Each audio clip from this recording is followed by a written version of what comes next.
추수감사절 맞아서 예배당에 나오신 여러분들 환영하고 축복합니다. 이 시간은 하박국의 감사라는 제목으로 말씀을 나누려고 합니다. 하박국의 감사. 하박국의 감사의 핵심은 절대 감사할 수 없는 최악의 조건에서도 하나님으로 인하여 기뻐하고 여호와로 말미암아 우리 여호와 하나님께서 나를 구원해 주시니 나는 그 여호와로 말미암아 기뻐하리로다. 그 말씀입니다. 옛날에 동네 목욕탕에 가면 정감이 많았습니다. 제가 살던 제주도 서귀포에도 목욕탕에 들어가면 아는 사람들이 많았던 걸 기억합니다. 그때 흔한 풍경 중에 하나가 서로 때를 밀어주는 거였죠. 요즘은 사실 때밀이라는 전문 직업가가 있고 또 때밀이 타월이라는 거, 기다란 거, 또 목욕탕 안에 가면 여탕에는 모르겠습니다만 남탕에는 동그랗게 생긴 거 등밀이 전용기계 그게 있어서 남 보고 때를 밀어달라 이렇게 말하기가 좀 난감한 그런 상황입니다. 옛날에 어떤 목욕탕에서 한 노인과 청년이 서로 등을 밀어주기로 이야기가 됐습니다. 그래서 이 청년이 먼저 노인의 등을 정성껏 밀어준 다음에 청년이 이제 등을 이제 노인한테서 밀게 됐습니다. 노인이 혹시나 힘이 약해서 살살 민다고 얘기를 들을까봐 있는 힘을 다해서 바득바득 등을 이 청년의 등을 막 밀어주는 겁니다. 청년이 너무 아파요. 이 노인네가 왜 이렇게 힘이 센지 바득바득 밀어대니까 너무 아픈 겁니다. 그래도 이 어르신이 조심스럽게 청년에게 청년 너무 아픈 거 아니야? 근데 이 청년이 오기가 발동을 한 거예요.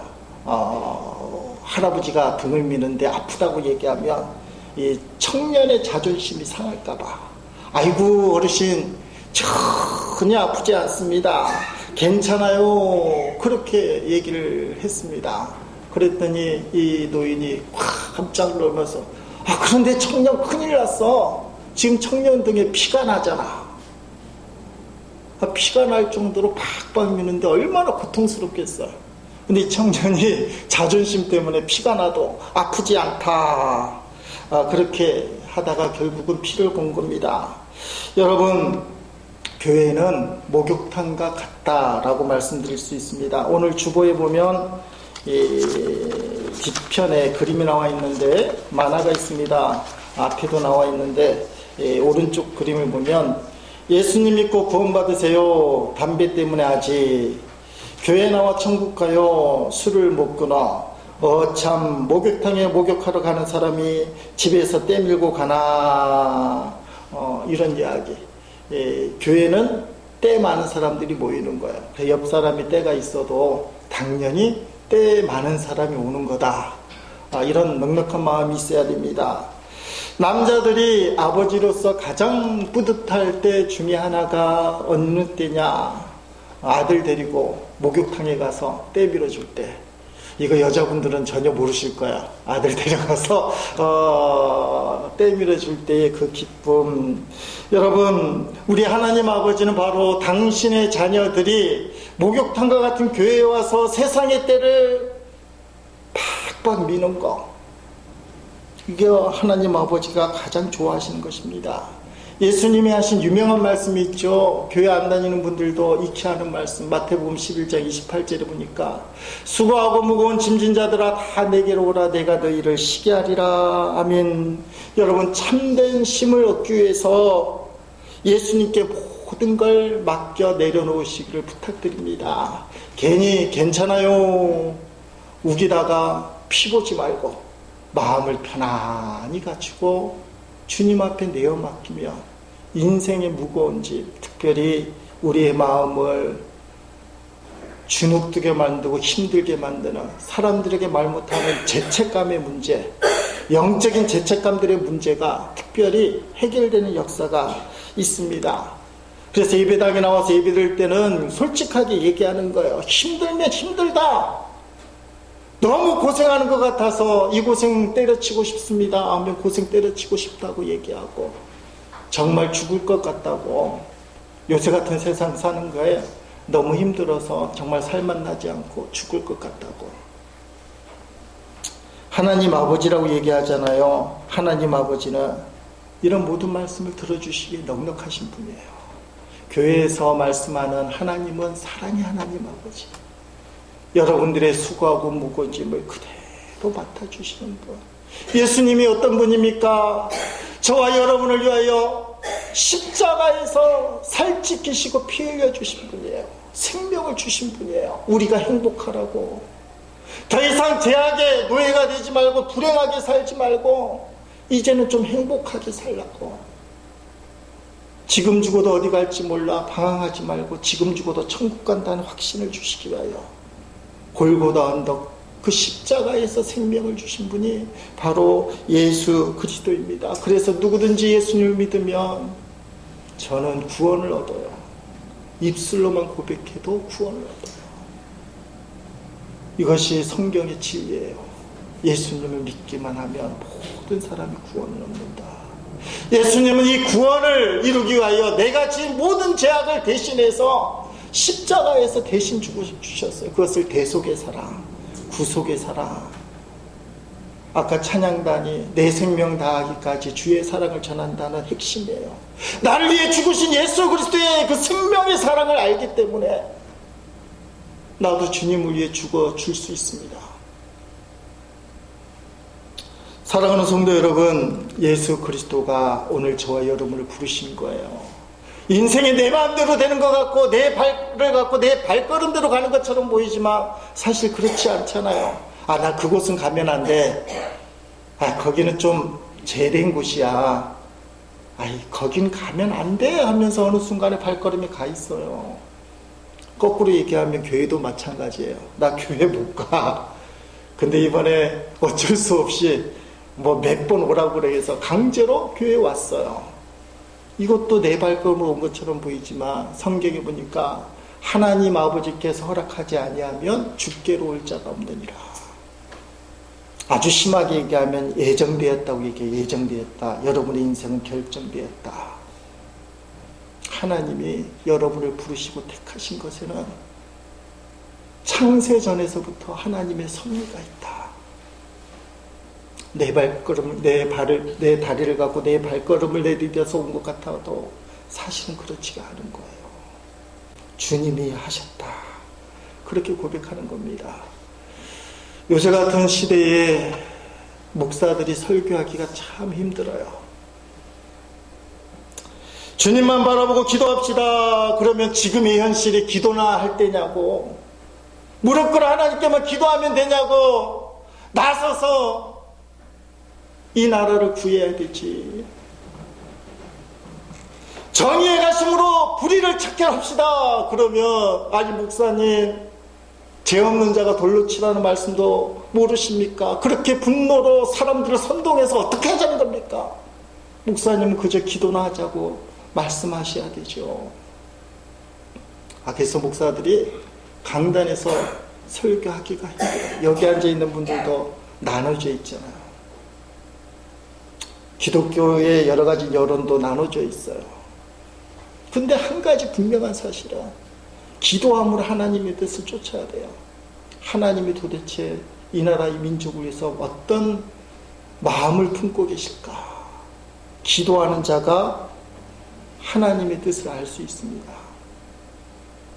가끔 말씀드리잖아요. 80년대 데모가 많던 그 시대에 신학교에서도 데모가 있었어요. 우리 학교가 감리교 신학대학교인데 서대문구 냉천골 청와대 바로 옆에 있어요. 그러니까 서대문 경찰서가 제일 주시하는 거, 여러분들 같아서는 신학대학에서 무슨 데모를 하라.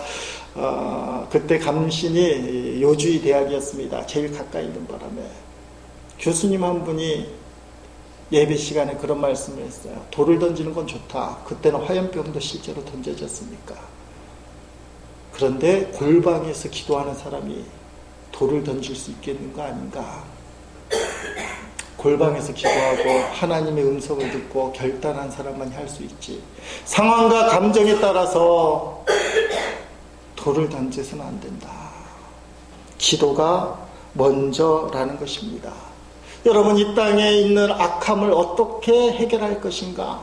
성경은 그것에 대한 가이드를 제시해요. 역대하 7장 14절에 보면 내 이름으로 일컫는 내 백성, 하나님의 백성, 믿는 성도들이에요. 그들이 악한 길에서 떠나 스스로 낮추고 기도하여 내 얼굴을 찾으면 내가 하늘에서 듣고 그들의 죄를 사하고 그들의 땅을 고칠지라면. 하나님이 악을 제거하고 땅을 고칠 방법을 말씀해 주셨어요. 분당 우리 교회 이찬수 목사님이 부흥에 대한 시리즈를 아마 지난 몇 달 하셨나 봅니다. 저도 이찬수 목사님 설교를 모니터를 많이 하는 편인데 그 내용 중에 하나입니다. 요새 한국교회 성도들이 쉽게 한국교회 이게 문제야, 우리 교회 이게 문제야, 장로님들 이게 문제야, 목사님들 이게 문제야, 교회는 썩었어, 한국교회는 썩을 대로 썩었어, 마치 불신자들이 안주거리처럼 너무 쉽게 말을 한다는 것입니다. 그렇게 쉽게 말하는 것의 배경이 뭐냐? 난 아니야 라는 거예요. 난 썩지 않았어. 근데 쟤들이 썩었어. 한국교회가 썩고 목사가 썩고 장로님들 썩고. 만약에 자신이 썩었다고 생각하면 부끄러워서 숨지 어떻게 그렇게 쉽게 얘기할 수 있느냐. 그러면서 이찬수 목사님이 이런 말을 합니다. 자기가 이전에 다른 목사님들이 타락했다는 이야기를 들을 때마다 자신은 아니라고 생각을 했더랍니다. 나는 저런 목사들하고 틀려, 난 아니야. 그러던 어느 날 뼈 아프게 자각하는 말씀, 깨달음이 있었다는 것입니다. 주님의 눈으로 보니까 그 손가락질을 받는 목사님들보다 자신이 더 악하다는 사실입니다. 교만하다는 것이죠. 난 다르다고, 저런 저질과 다르다고, 난 특별하다고 얘기를 하진 않지만 난 다르다.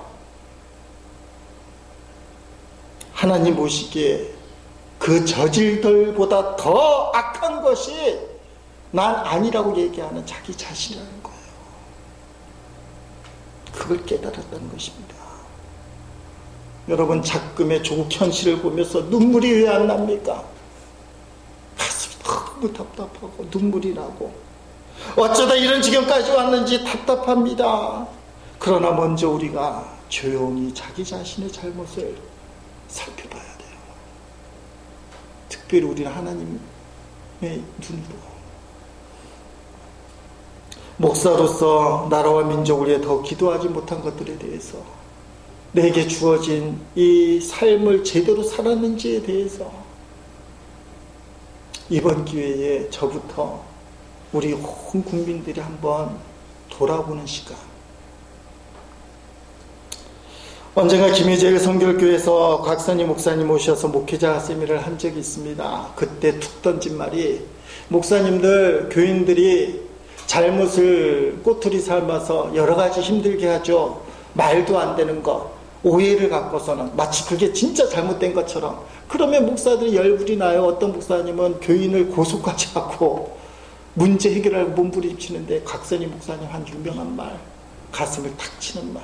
그때는 들키지 않은 잘못도 얼마나 많은데 허허 하고는 넘기라는 거예요.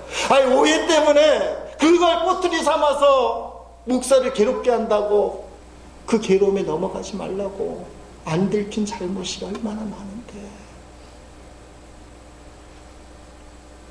여러분, 인생을 살다가 억울하고 답답하고 내가 안 했는데 죽을 것 같은 일이 생길 때, 그때 처음 해야 할 일이 자기를 돌아보는 거예요. 그러면 이제 길이 열릴 줄로 믿습니다. 새로운 시작이 되는 거예요. 우리 조국이 바로 이런 과정을 거쳤다야 한다고 저는 생각합니다. 잘못을 인정해야 돼요. 반드시. 그리고 털어야 됩니다. 그리고 믿음으로 전진해야 돼요. 이 과정이 필요합니다. 유야무야 있는 것을 없는 것처럼 덮어버린 우리의 역사가 오늘의 이 사단을 낳게 된 거 아닐까. 분명히 잘못과 악이 있는데도 불구하고 덮어버리고 왔어요. 이제 털어야 돼요. 그게 새로운 시작이고, 그게 새로운 세계를 여는 하나님의 뜻이 아닐까. 그러기 위해서는 내 자신부터, 여러분 각자부터 자신의 죄를 인정하고 털어버려야 돼요. 본문에 나오는 이스라엘 상황이 결코 쉬운 상황이 아닙니다. 오늘 본문 17절 말씀 쉬운 성경인데 우리 한번 천천히 읽어보겠습니다. 무화과 나무에 무화과가 없고 포도나무에 포도가 없고 올리브 나무에 거둘 곳이 없고 밭에 가둘 곡식이 없고 거둘 곡식이 없고 우리의 양이 없고 외양간에 소가 없더라도. 아멘. 아니, 짧은 한 절에 없다라는 단어가 몇 번 쓰여 있을까요? 6번이나 쓰여 있어요. 6번. 얼마나 없으면 없다. 정말 없는 상황이 되었습니다. 이 하박국이라는 선지자는 기원전 600년경 이스라엘이 남북으로 갈라지는데 남유다가 멸망할 시대에 활동했던 선지자예요. 그러니까 나라가 망할 때니까 나라 돌아가는 꼴이 뻔하잖아요. 망하는 나라의 특징, 흥청망청 타락하고 뭐 정치는 말할 것도 없고 영적으로 이스라엘은 하나님 앞에 예배하는 선민인데 예배는 예배대로 할 대로 타락해요. 하나님이 분노를 사고 진노를 받아 심판대가 된 그런 상황이었습니다. 마침내 조국 유다를 치기 위하여 그 당시에 가장 최강대국 바벨론이 진격을 하는 거예요. 바벨론은 두려움의 대상입니다. 바벨론이 엄청나게 힘이 센 군대일 뿐만 아니라 무지막지한 무서운 군대예요. 그 군대가 한번 휩쓸고 나면 폐역밖에 안 남아요. 아무것도 남는 게 없는 것입니다. 바로 그 바벨론 군대가 조국 유다를 휩쓸고 간 그 자리, 그게 17절의 말씀이에요. 무화과 나무에 무화과가 없고 포도나무에 포도가 없고 올리브 나무는 감람나무입니다. 감람나무에 거둘 곳이 없고 밭에 거둘 곡식이 없으며 이거 다 바벨론 군대가 약탈을 하겠습니다. 그리고 우리의 양이 없고 외양간에도 소가 없죠. 당연히 바벨론 군대가 다 빼앗아 갔어요.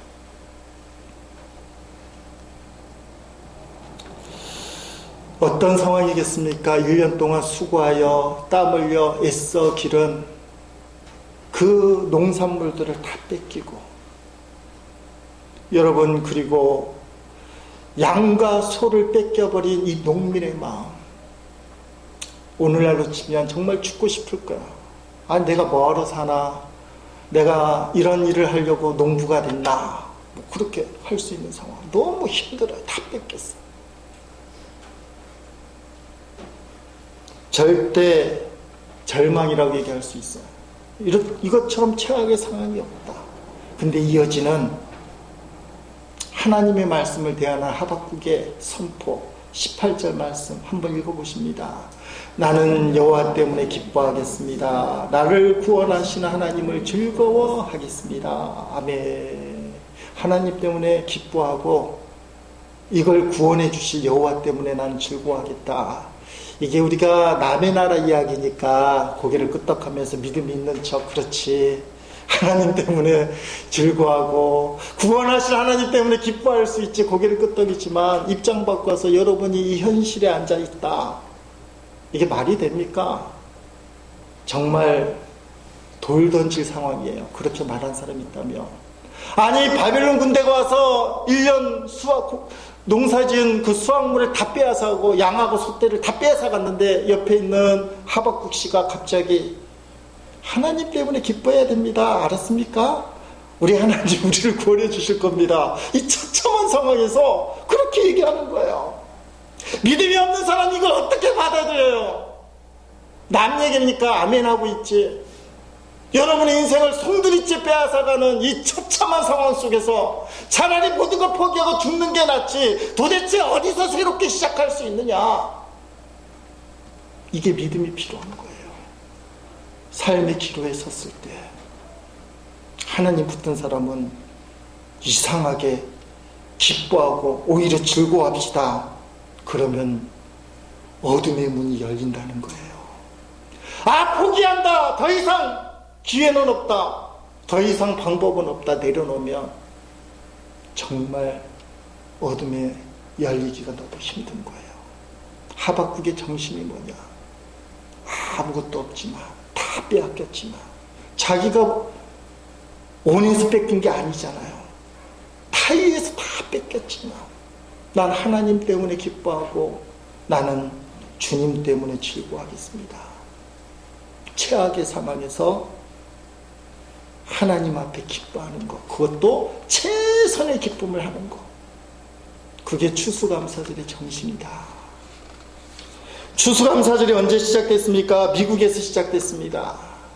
여러분이 잘 알다시피 메이플라워를 탄 청교도들이 미국에 도착했을 때, 그게 정확하게는 1620년입니다. 영국에서 신앙의 자유를 찾아서 대서양을 건너던 이 102명의 청교도들, 그 중에 엘리자베스 호킨스라는 자매가 있습니다. 이 자매가 나중에 발견된 거죠. 영국에 있는 어머니에게 편지를 쓴 일부분이 이렇게 기록되어 있습니다. 우린 출발부터 도착까지 상상의 엄청난 폭풍과 침몰의 위기에 시달려 있습니다. 설상가상으로 처음부터 출발이 지연된 탓에 항해 중간에 비축했던 양식이 거의 전부를 소비했습니다. 모두 102명이 출발했습니다. 그러나 생각지도 않았던 살인적인 괴혈병까지 들게 되어 여러 사람이 죽어 바다에 장사를 지내야 했습니다. 이들이 영국을 출발하고 2달 만에 가지고 있던 식량 대부분을 소비하게 됐습니다. 앞으로 얼마를 더 가야 미국에 도착할지, 신대륙에 도착할지 모르는 상황에서 하루에 비상식량이라도 좀 비축해두자. 식량을 아껴야 되니까. 그래서 공동체의 지도자 한 사람이 금식의 날을 선포하자. 다 청교도니까, 예수님 잘 믿는 사람이니까 하루 금식을 하자.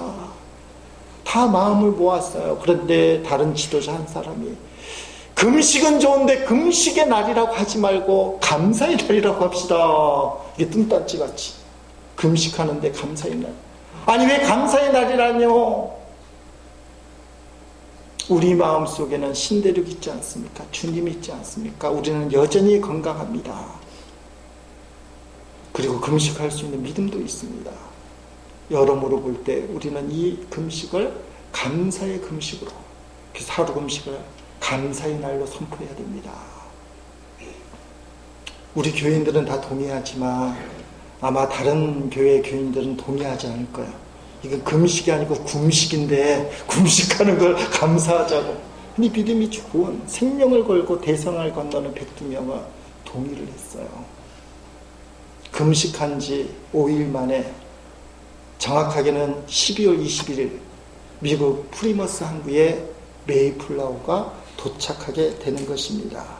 근데 이 청교도들이 거의 다 도시 직장인들 출신이에요. 12월 21일 날 그 추운 겨울에 아메리카에 도착해서 살아갈 방법이 없는 거야. 겨울을 지나는 동안에 절반이 죽었다는 겁니다. 봄이 됐을 때 인디안 한 명이 나왔습니다.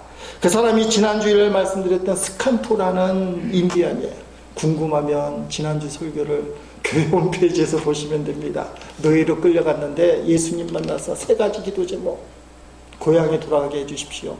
고향이 발전하기 위해서는 백인들을 미워하면 안 됩니다. 자기를 잡아서 노예 만든 백인들 합력해야 됩니다. 백인들과 합력하게 해주십시오. 3번째 기도, 평생 감사하는 자가 되게 해주십시오. 이 사람이 10년 만에 프리머스 항구에 먼저 도착을 하고 있다가 청교도인들을 맞아들인 거예요. 이 인디언이 농사 짓는 법을 가르쳐주고 결국 그의 곡식을 거둘 때 풍성한 추수를 하게 되었습니다. 그래서 살아남은 청교도인들이 인디언 주장가 90명이라고 표현되는데 90명의 인디언 가족들을 초청해서 처음으로 공식적인 추수감사 예배, 이게 오늘날 개신교 전 세계에서 드리기 시작하는 추수감사절의 정신. 물론 구약에도 있어요. 수장절이라고 있긴 하지만 오늘날의 추수감사, 미국은 3번째 목요일날, 이번 주 목요일이에요. 땡스 기빙 데이. 그래서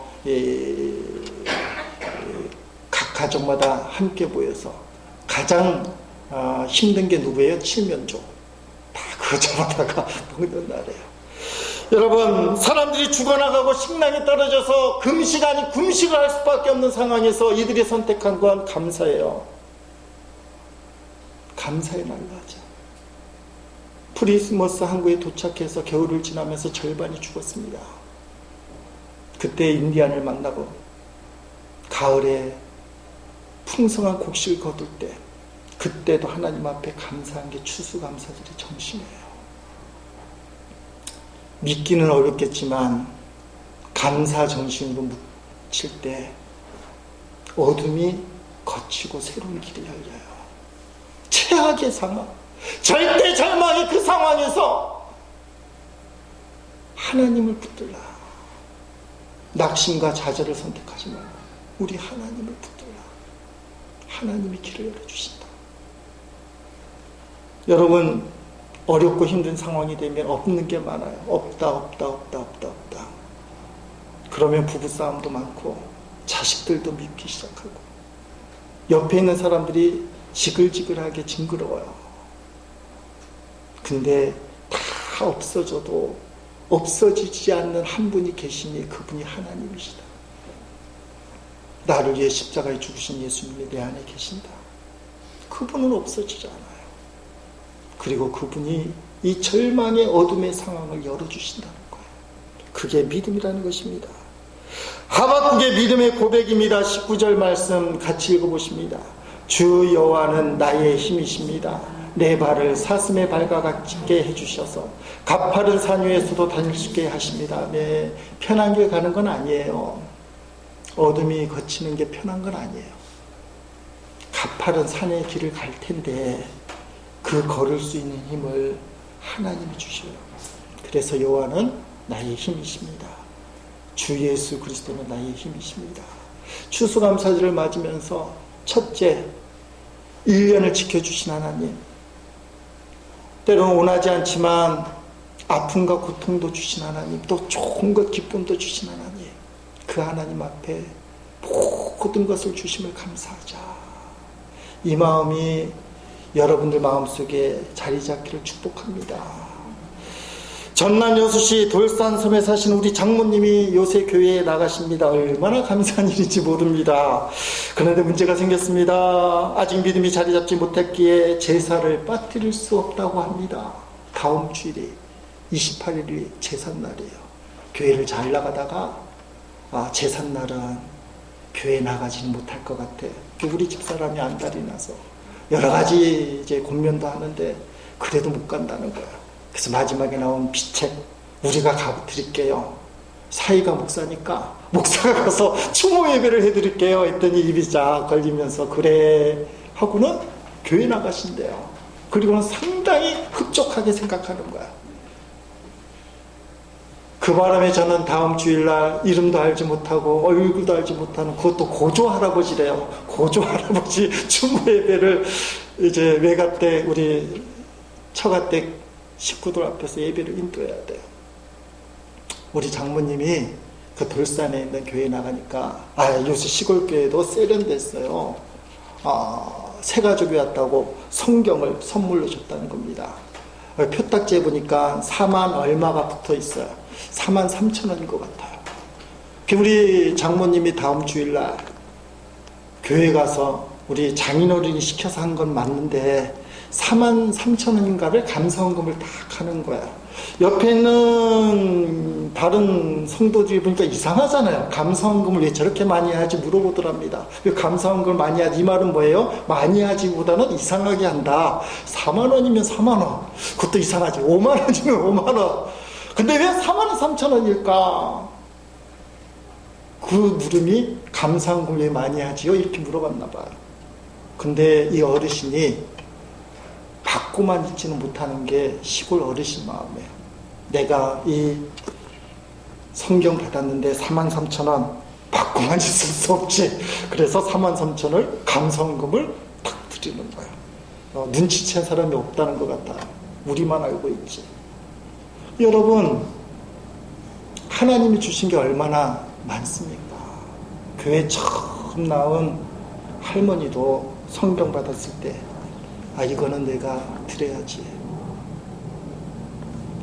원하지 않는 일도 있었지만 지금 이까지 오게 하신 에베네셀 하나님, 그 하나님을 생각하면서 감사해야 돼요.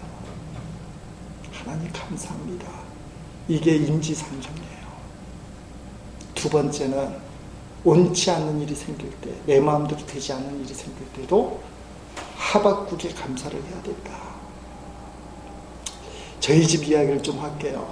우리 형님하고 형수님이 오랫동안 별거를 하셨습니다. 좀 부끄럽지만. 근데 요 근래에 하나님의 은혜로 십몇 년이 지나도록 별거 하시던 분이 둘이 같이 살게 됐어요. 별로 기뻐하진 않지만 우리 집안에서는 엄청난 기쁜 일이에요. 둘이 같이 살게 된 거예요. 한 가정이 찢어졌다가 다시 사는 경우 얼마나 기쁜지. 그래서 형님이 어마면서 전화가 왔더니 형제들 한번 만나야지 시간을 내라는 거야.